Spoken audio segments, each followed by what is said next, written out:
Thanks for tuning back in to SHRALP Stories. Last week we talked about the difference between a poly surfboard and an epoxy surfboard. Hope you guys learned a little bit. This week we're going to talk about something completely different. We're going to talk about glass-in versus boxes. A glass-in surfboard means that your fins are fixed to your surfboard using resin and cloth. Just like I was showing you in the how to make a surfboard. You wet the cloth out with resin.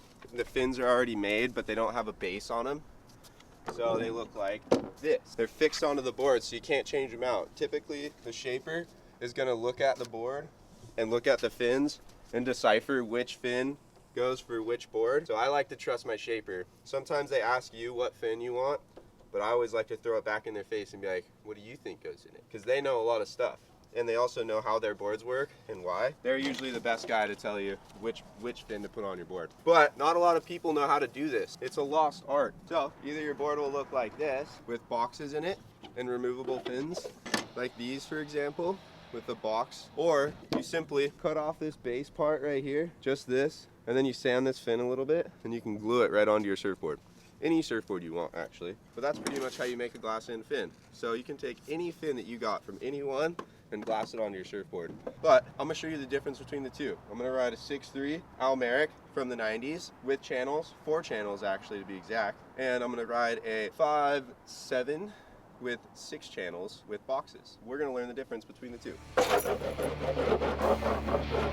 90s today, baby.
Went for the SHRALP. It's pretty fun. It got a little busy again, but I don't know, that's the way it goes around here with all the groms in the high schools. But yeah, the waves were super fun and got a couple of barrels on both boards actually. But I definitely think I like this board a little bit better. I'll go over a couple of reasons why, and I think a lot of it has to do with the tail of the surfboard. I mean, both of them have channels.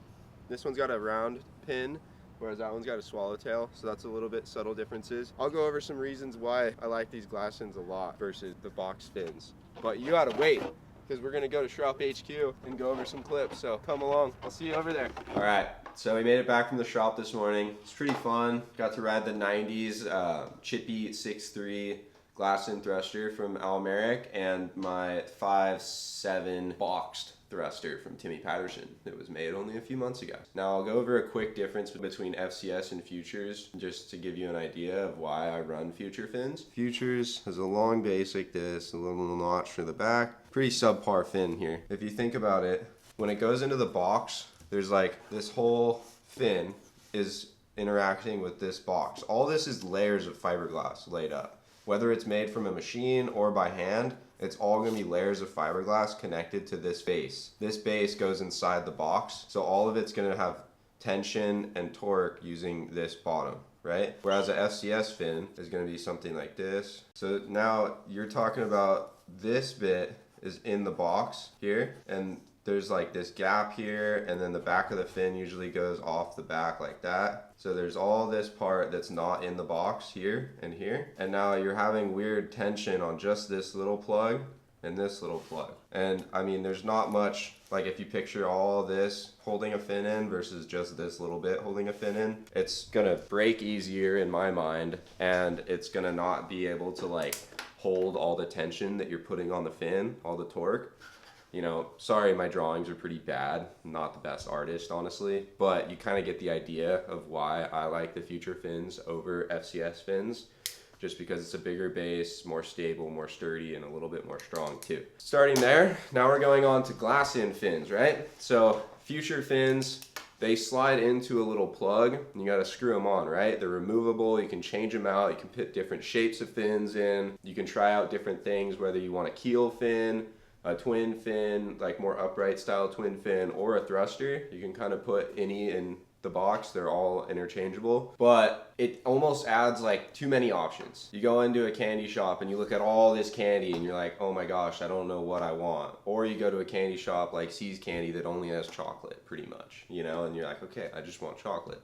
It's a little easier rather than looking at this entire plethora of candy. I like fixed fins, Glass-in fins. If you're in Australia, call them fixed fins. I like fixed fins more because the shaper can actually tell you what kind of fin for that kind of surfboard and put it in the exact spot that it's meant to be. And you gotta imagine too, so a Futures fin box is gonna look like this. So, you know, the tail of your surfboard needs to be at least this thick, whereas a fixed fin is just gonna be on top. So it doesn't go down underneath the foam at all. So you can make your tail a lot thinner. And that's why a lot of the times, like the channel bottom that I had earlier, the Merrick, you're gonna wanna put Glass-in fins in because you're not gonna be routing out that hole. You're gonna be able to make it a lot thinner and not be worried about routing through the top of your surfboard. Because sometimes when your tail is too thin, your router will go through the deck of your surfboard and it causes a lot of problems, and it looks pretty ugly too. So you can make your tail thinner, you can do different curved bottoms and things like that and not have an issue. You know, you gotta set the angle of your fin. You know, Timmy likes to do them at 6 degrees angled out, right? So if you do it at 8 or something, the flange on the inside of your box, how there's that little black part around your box, is gonna be sticking up. Then your sander is gonna sand through and it's gonna be weak. So if you want your fins to be more angled over, you can either route your hole deeper and then it's going to be deeper in the box or deeper in like the foam. You could also do Glass-in fins. Glass-in fins you can set at any angle you want because they're not going to be in the board. They're on top of the board, if that makes sense. You can come look over here and check this out. You know, this isn't the surfboard that I rode this morning. I left those at home, unfortunately. But you can see here, they're floating on top of the surfboard. And there's this little bit of curve of resin. It's another reason that Glass-in fins are really nice because they're more hydrodynamic, I like to think. You know, rather than being a straight cut edge, they're more fluid and they have like a little bit more curves, so there's more hold. And then you can get more into like design and different like curves of fins. Like these ones are 50-50 foil. You can see that they're foiled on the inside and the outside.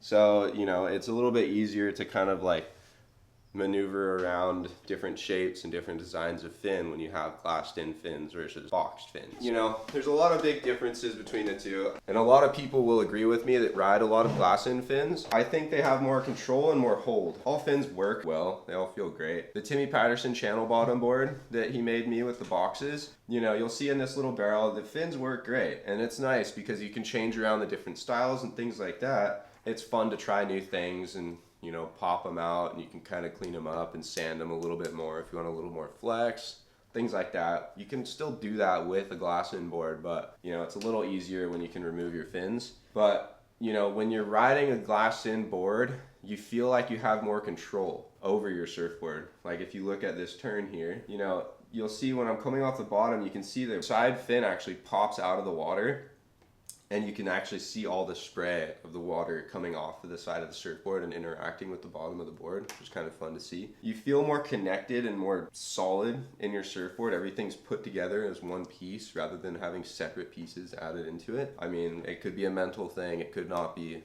People can argue both, but when you fix a fin, when you glass a fin onto a surfboard, you're taking a normal fin, right? You're chopping off this base. So the base that would normally be in a future box, you chop that off, and then you just have your fin, something like that, right? With no base. Then you're gonna put glue on the bottom, you glue it on and you tape it. You put tape over the top, and it's really hard to get your angle right and get it in the right spot too. That's the tricky part about glass-ins, and that's why a lot of people don't do them nowadays, is because they're more difficult, take a couple more steps. When you add this fiberglass cloth onto your surfboard and glue it all together, there's gonna be, like I was talking about earlier, flex and different things that are happening.